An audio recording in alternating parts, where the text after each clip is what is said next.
7:35, 25 minutes away from 8 o'clock on this Wednesday morning. We were just talking to David Muto about the Texas legislature. Joining us now via phone from the Metroplex, Katrina Pierson with the Dallas Tea Party. Good morning, and thanks for joining the Voice of Freedom. Good morning. Thank you for having me. Well, let's first talk about the Texas legislature. In your opinion, and the opinion of those that are around you, has this been a good session for conservatives so far? There's only 5 days left in the session. How would you rank this particular session of the Texas legislature? Well, I'd have to say that I'm pleased with some of the things that came out of the Texas legislature, but what I will tell you is everything the Texas legislature did good in the eyes and the minds of conservatives came because there was a Texas Tea Party advisory board that went down there once or twice a month that kept beating the drum of cut the budget. You know, it'd be kind of nice if we got to the point to where we didn't have to do that, where these people went to Austin and were really performing what they said they were going to perform, because I think the Tea Party vote put a lot of these folks in office. The Republicans have a supermajority in the Texas House, and yet we have seen time and time again, everything from the vote for Speaker through different issues, so much compromise. How do we as citizens try to prevent that next time around in 2012? Well, I think now that we've sort of mastered the concept of an election cycle, we go back to all those campaign websites and we read exactly what they said they were going to do, and we hold them accountable. The Tea Party Advisory Committee will be putting out a report card when this session ends, or when the special session ends, if there is one, so that we can let everybody know, hey, look, we were on the ground. This is what we heard. This is who we talked to. And these are the people who did not step up to the plate. So all these people will be graded. All in all, I think it was a ditch effort, because one of the things that we really pushed for was some type of illegal immigration bill. None of them made it out of committee. Compliments of Speaker Joe Straus' leadership without having even one conservative elected to a committee. We knew then and there that we were only going to get maybe 50% complete. Is there going to be a concerted effort to try to run somebody against Straus down in the San Antonio area? Well, absolutely. They are looking for people right now to run against about 70.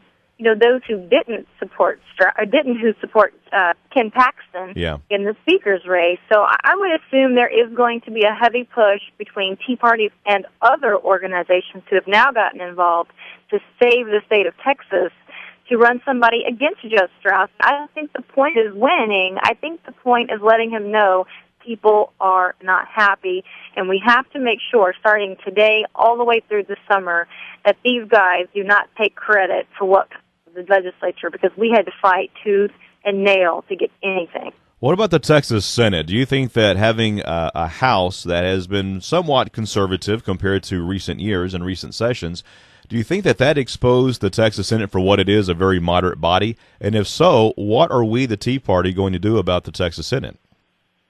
Well, I don't know if you could call maybe 2 or 3 senators who are worthy of helping Tea Party even moderate at this point.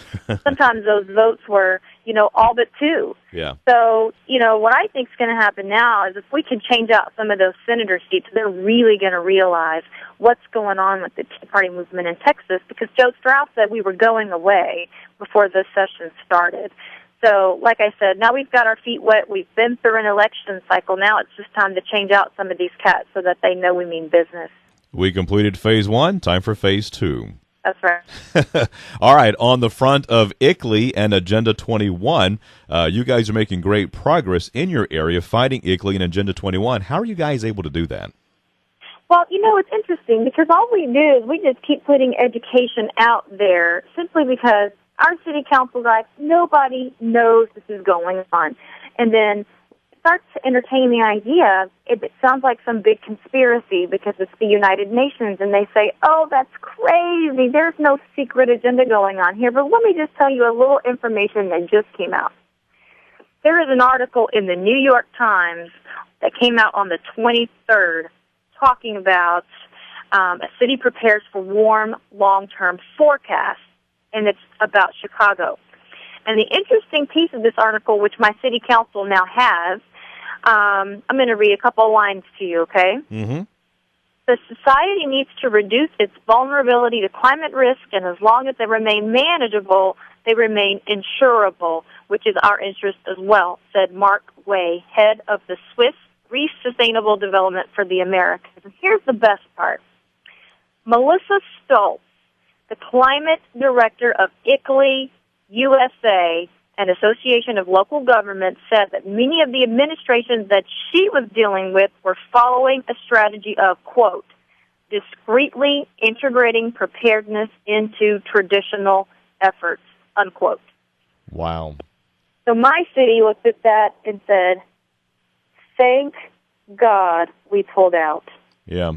Because there's no going back from that. When you have the director saying, yes, we are secretly implementing these ideas and these projects into local governments, that has to be addressed.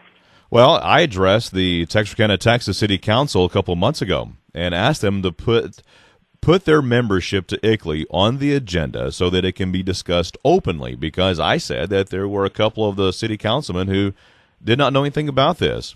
And the mayor then responded by saying, yes, we are very familiar with it. And then one of the city councilmen said, well, I don't know anything about it.